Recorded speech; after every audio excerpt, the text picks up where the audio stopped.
I'm Jonathan Goldstein, and you're listening to Wiretap on CBC Radio 1 and Sirius Satellite Radio 159. Today's episode, the final installment in our series on the 7 deadly sins, Greed, in which Tim Hortons is courted, China is devoured, and as always, MC Hammer is discussed. When Dave Hill was a kid, his mother always left her purse on the kitchen counter. So whenever he needed money, he'd help himself to loose change. The way Dave explains it now, it was a don't ask, don't tell sort of thing. He didn't ask for the money, and he didn't tell her he took it. As long as her purse weighed about the same as when she picked it up the next time, Dave says, it was never an issue.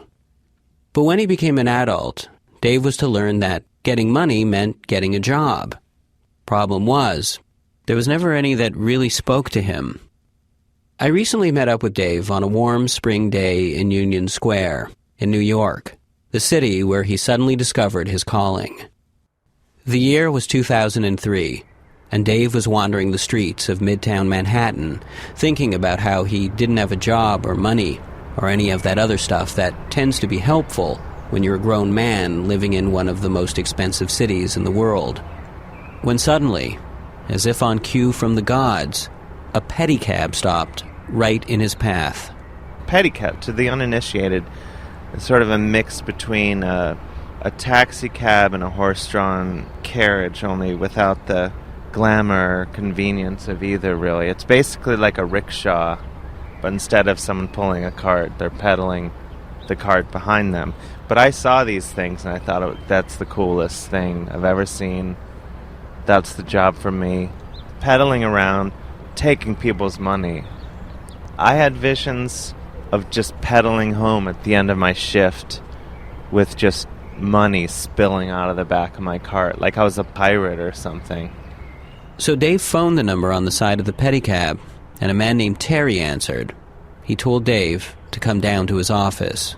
And his office ended up being in a parking garage, and it was really not so much an office as it was a bunch of pedicabs just sort of clustered together. And I got to sit in a pedicab during the interview, which was really cool. Because I'd never even ridden in a pedicab before, so it was all happening so fast.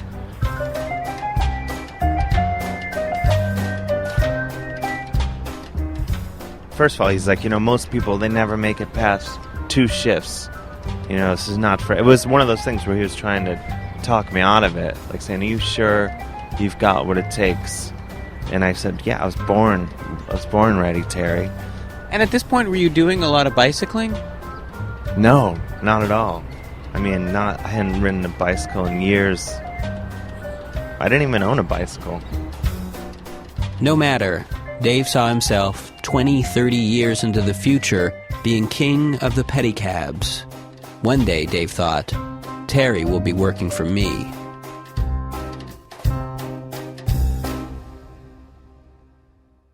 The next day, Dave showed up ready to hit the streets, but Terry said that first there was training, which consisted of riding around the parking garage in figure eights. The big thing is you have to remember that you have a huge cart on the back of your bike, which I had a tough time remembering. And that cart really slams into stuff if you forget that it's there. I started running that cart into I hit other cars with it. I hit parking garage attendants with it. I hit pillars. But I didn't mind the extra training that Terry put me through, because I thought when I'm, sleeping on a mattress stuffed with $20 bills, it seemed like it was all going to be worth it. I just couldn't wait. So once training was complete, Dave took to the streets. I just thought, I probably won't make it a block before someone just jumps into the back of my cart. And I went a few more blocks and a few more blocks after that. And then eventually I was sitting at a light and someone just jumped into my cab, and that was my first fare. It was this couple who appeared to be tourists, and I thought, this is it, game on. But as Dave soon learned, pedicab pedaling on the street was different than it was in a parking garage. The other pedicab drivers were unfriendly. Cab drivers seemed anxious to kill him, and the streets of Manhattan, which had always seemed pretty flat, now felt like a urine and exhaust-scented version of the Himalayas. Plus, with actual passengers in the cart, Dave felt like he was dragging a dead rhinoceros behind him. At the end of the day, he had only made about $15, but he still wasn't ready to give up the dream. So the second day, he hit the streets again, and after not too long, a fare hopped into his cart without warning. It was a plus-sized businessman, rushing to an appointment a few blocks away. Pedaling around, this giant man felt like pedaling uphill for miles and miles and miles. It felt like my legs were going to snap off, my lungs were going to burst. I was fading in and out of consciousness practically. I didn't think I was going to survive. I thought I was going to have to say, look, I'm really concerned here that I'm going to have an aneurysm or something, and why don't we just call it even, you know? I mean, he looked at me like, I think he was actually a little concerned. Somehow, Dave eventually delivered him to his destination, and after the euphoria of having just earned $20 while not having to be pulled onto a gurney in the middle of 57th Street subsided, he crashed hard. He returned the pedicab to the garage and went home. Later in the day, the phone rang. The call display read, Terry. I didn't know what to do. I thought, do I tell him I quit? And so I decided to take the low road and not even answer the phone, just let it go to voicemail. And then decided it was time to update my resume and scrolled down to the end of my work experience section, and I wrote August 8th to August 10th, 2003, pedicab driver. I mean, it's a cliche, I guess, but I guess I learned, like, you make money by working hard, and there's no easy way around it.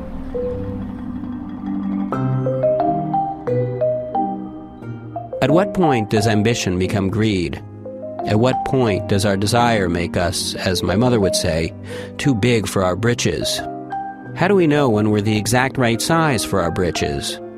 When we see a bird pulling worms from the earth, we know that bird doesn't have to ask himself whether he's being greedy or not, whether he should leave some for the other birds. He's just surviving. Us humans, on the other hand, are constantly asking ourselves the moral question of when is enough enough? Islam nails it when it defines greed, and what it says is that a man needs just enough to allow him to stand upright. More than that is a sin. If he's got too much, he's bent over with the burden of it. If he's got too little, he's bent over with the lack of sufficiency. And if you think about it, it's exactly what greed is. It's wanting more than it takes for a man to walk upright. This is Phyllis Tickle, who wrote a book called Greed, and in it she explores the nuances of this complex sin. Of the 7 deadly sins, greed is the one that has a really positive side. Without greed, we would never get out of bed in the morning. Adam Smith, classically and very famously said, it's not for love of bread that the baker bakes, and which was his way of saying that the baker bakes for the sake of money. He's greedy for the money. Or if we weren't greedy, we wouldn't store stuff. We wouldn't worry about tomorrow. We wouldn't. All the things that make life go depend to some extent upon greed. So how would you define greed? When does just a desire or will slip over into greed? Almost all of the major world faiths would say that when there is not love beyond oneself involved, then it has slipped over into the sin. If it is an exercise in love, then it remains not a sin, but something close to a virtue, or at least a survival skill. Now, that sounds really lovely. The problem is that when you get right down to applying that in nicety, always there's the taint of self-interest. We are probably greediest as parents than in any other role in our lives.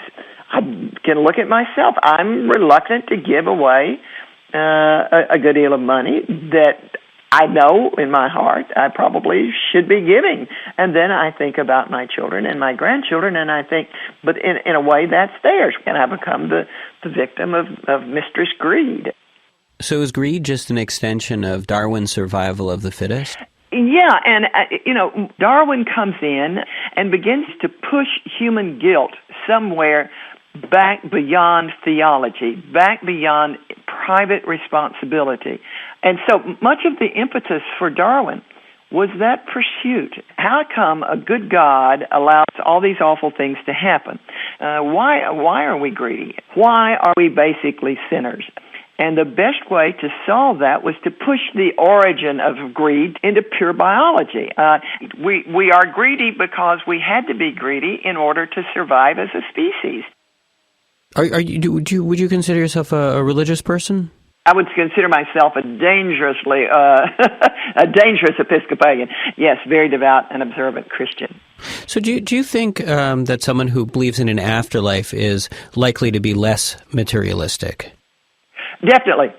Because if there's anything that radical Christianity teaches you, or that being radically persuaded by the Christian message, is that everything you own burdens you.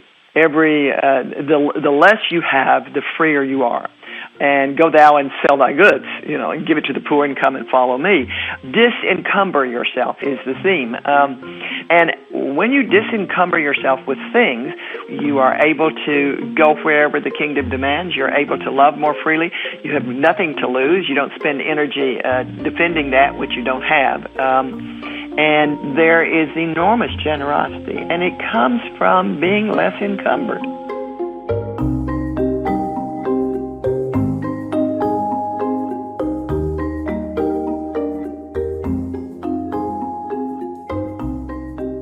I'd always hoped that one day I'd get a chance to travel. Real travel.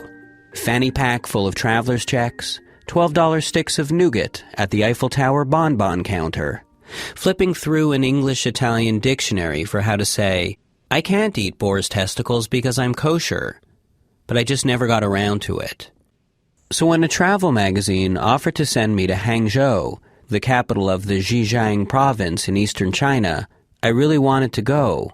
I was just so busy with the radio show that I didn't see how I could. But it was hard to say no to a free trip to China. I'd get to stay in fancy hotels and have my own personal tour guide. And so I wrote the editor back saying that if I could do the trip over a long weekend, I was in. And then, to my surprise, the editor replied saying that could be the story. 72 hours in China. A Chinese vacation for the man on the go. And so, I now find myself on a flight to China, where I will greedily suck up as much experience as I can. 7,000 years of culture in 3 days.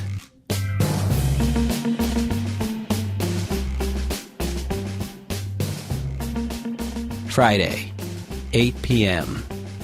Penjing is the ancient art of creating miniature versions of grand natural landscapes. My tour guide is a man named Peter Chang, and he will be the Penjing artist of my trip, if you will, the man curating my limited time here. Peter is a fit man in his mid-50s who tells me that when he was a boy growing up before the Cultural Revolution, all he wanted was 3 things: a bicycle, a wristwatch, and a sewing machine. And now I have all 3, he says. I was rewarded. Phyllis Tickle might say Peter was twice rewarded, for he's a man who has just enough to stand upright, free from the burden of greed. In the car ride from the airport, I complained to Peter about the crick in my neck from having fallen asleep face first on my dinner tray, and so he takes me to Huqing Yutang, a famous pharmacy of traditional remedies. Standing before shelves of elixirs and powders, I'm faced with an age-old dilemma.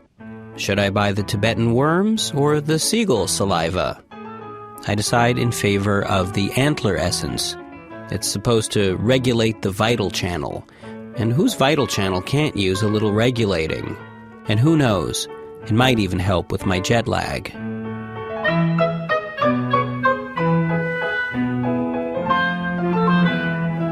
Friday, 10 p.m.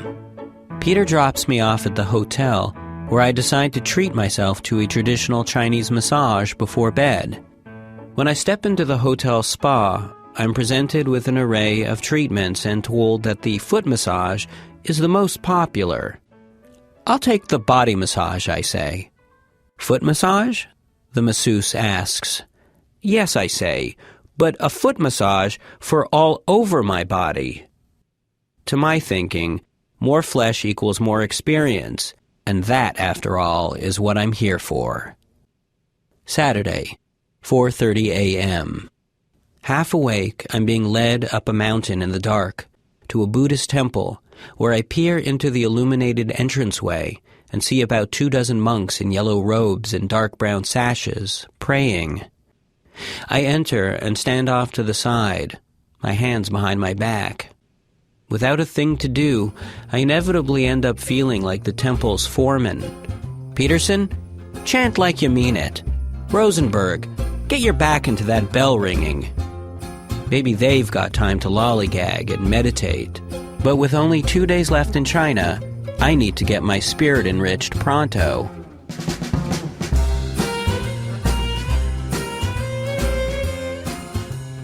Saturday, 8 a.m. There is a collection of 10 scenic spots around Hangzhou's famous freshwater West Lake, and I intend to tick them off like a grocery list. Breeze-ruffled lotus and Chuyan Garden in summer? Too early in the season for that. Lingering snow on the broken bridge in winter? Too late in the season. 3 pools mirroring the moon? Too early in the day. Eventually, I settle on riding around on my rented bicycle as fast as I can, taking great delight in scaring off schoolchildren with my bell, and all the while hungrily snorting snootfuls of good, fresh mountain air. Saturday, 12 p.m. The Empress's kitchen for lunch.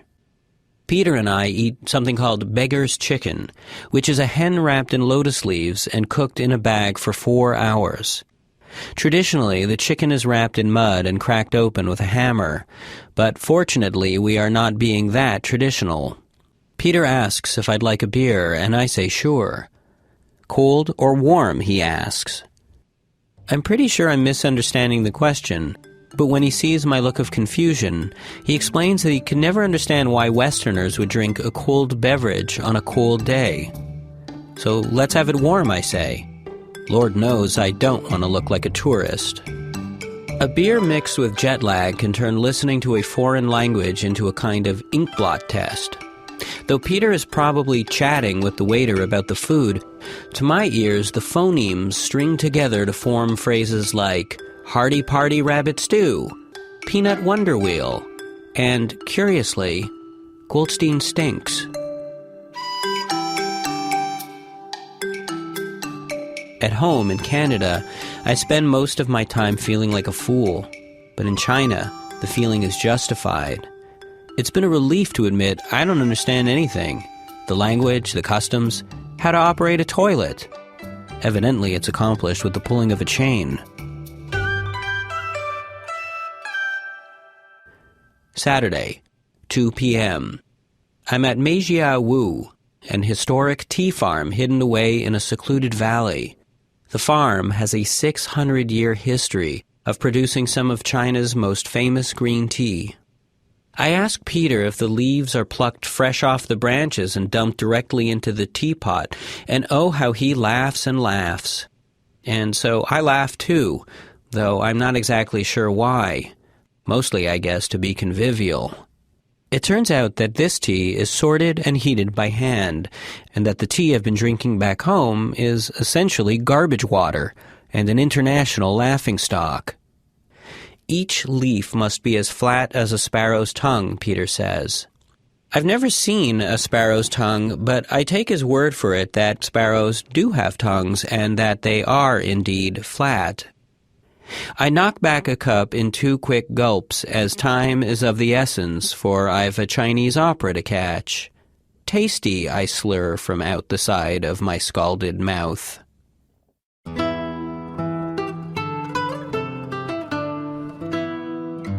Sunday, 11 a.m.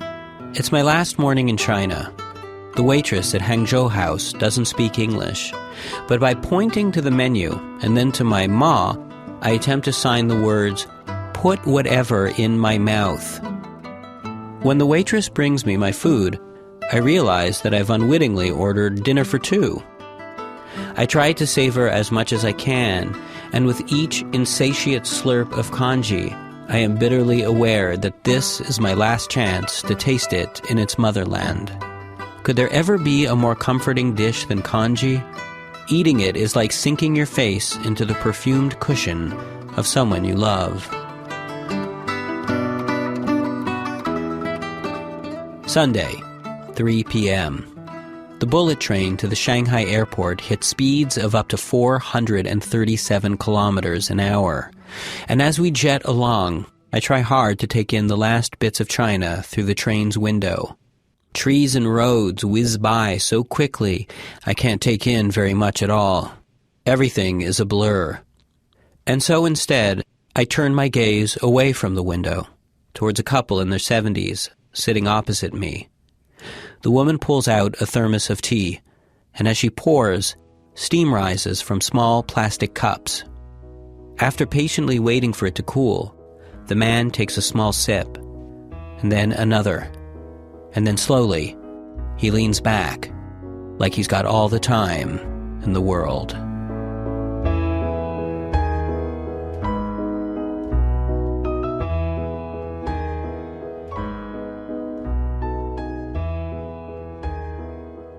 Hello. I'm very excited. I couldn't be more excited. Why are you so excited? I read about the CBC's transition to commercial radio. That's good news to you? This is the big break I've been talking about for years that you've been fighting me Okay, are on. you aware that that it's only CBC Radio 2 that's considering this option? The point is, they've gone commercial. Once you start this, it's like capitalism in China. You can't stop it. The wall is coming down, and it's me and you dancing on the top with sledgehammers, knocking out the bricks, going, let the money flow north. I got you some sponsors. Gregor, there's no sponsorship on CBC Radio 1. 1, 2. What do you think happens after they figure out that they're pumping in $100 billion a year in CBC 2? What do you think happens to CBC 1? You show your bosses that you have some moxie. You say, I'm out in front of this. You guys are opening the floodgates? I have a river behind me, a river of product placement deals. Product placement on the radio. This is not I Love Lucy where you take a break and talk about Ovaltine. It's going to be so seamless you're not even going to feel it. You'll do your monologue like, Monday, couldn't catch a cab, maybe because I had on brown shoes and a black belt that I purchased at Canadian Tire. You see how I worked that in? Did you even notice it? I didn't even notice it. Completely seamless. I'm talking about reach and frequency, Johnny. Yeah. Who's going to be the next face of Tim Hortons? Imagine you woke up tomorrow next to a box of Tim Horton donuts for free. You didn't pay for them. So what if you had to change your name to Timothy Horton? Jonathan Goldstein's a stupid name. You're listening to Wiretap with Timothy Horton. Now you can make some new friends and be like, hi, I'm Timothy. Care for some free donuts and delicious coffee? Yeah. They could bring your show some cachet, and by cachet, I mean cash. Eh? Look, Gregor, I don't even like joking about this stuff. I'm not joking it makes about me anything. very uncomfortable. Okay, let me make you comfortable, because my job is to make your job easier. Oh, yeah. I got one option for you that's so unobtrusive, you're not even going to feel it. Mm-hmm. You know how they do the crawl on CNN and Fox News and all that stuff? The bottom of the screen, you mean, with the news? Yeah, exactly. Just quietly in the background in a subtle, very classy way, you have some ads running. Watch, I'll show you how it works. Go ahead, give me some of your monologue. I really don't like this. Just do it. Do your stupid monologue. Monday. I'm taking my mother to Looking a doctor's for a one-piece tracksuit? I hope you are. It's the Nike Athletic Department, 4% polyester, and it's machine washable. Claire, that is ridiculous. Your monologue? Your advertisement crawl. You mean you noticed it? Yes, I noticed it. Johnny, this is a meritocracy. If you earn people's attention, they're going to pay attention to you. If they want to watch the ads instead of the show, then you got to step up your game, Bubba. Gregor, that really okay, not. Fine. Too intrusive? I got an easier one. Here, watch. Do your monologue again. I'll show you how we do it. I don't know why I'm going... Okay, Monday. I'm taking my mother to her doctor's appointment. Looking for a dermatologist? Check out Plaxnar Associates. They'll snip your bookies and tuck your fat gobs all while you wait. Go ahead, continue. When was the last time you had your cholesterol checked, she With asks. Zestor, I've never felt better. It keeps my cholesterol in check and allows me to live the healthy, active lifestyle I want to live. Keep going. A couple of years ago, I say, I hope you're not eating too much McDonald's. Whoa, Johnny, hold it right there. You can't talk about McDonald's. Are you out of your mind? Why? Because first of all, it's a conflict of interest if you're going to have a title sponsor from Tim Hortons. And second of all, if you want to have MC Hammer as a guest and he's got some sponsorship for his tour, McDonald's is not going to let him on the show. And also, instead of your mom's doctor's appointment, it would be better or more advantageous if you made it something like, we were on the way to see a movie I've heard a lot of good critical buzz on, Pigglesworth Proper, the new romantic comedy starring Miss Pigglesworth. You told me you stopped representing that celebrity pig. No, we're still in touch. Okay, I'm putting my foot down with People this. tell you sound adenoidal? Come in for a free adenoid consultation today. Please stop doing that. Why don't people respect you? Could it be because of the shoes you wear? Really? Can't sleep at night? Hate yourself? Miserable all day long? Cranky to deal with? Get a new mattress.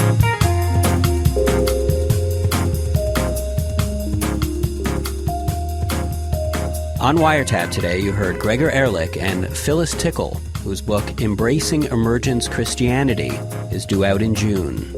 You also heard Dave Hill telling a version of his PediCab story from his book Tasteful Nudes, which is due out May 22nd, but can be pre-ordered now. Wiretap is produced by Mira Bertwin-Tonic, Crystal Duhame, and me, Jonathan Goldstein. Subscribe to the podcast at cbc.ca/wiretap, where you can also download the latest Wiretap ringtone. Look, I'm really concerned that I'm going to have an aneurysm or something. Why don't we just call it even? A street fight deferred with every ring of your phone.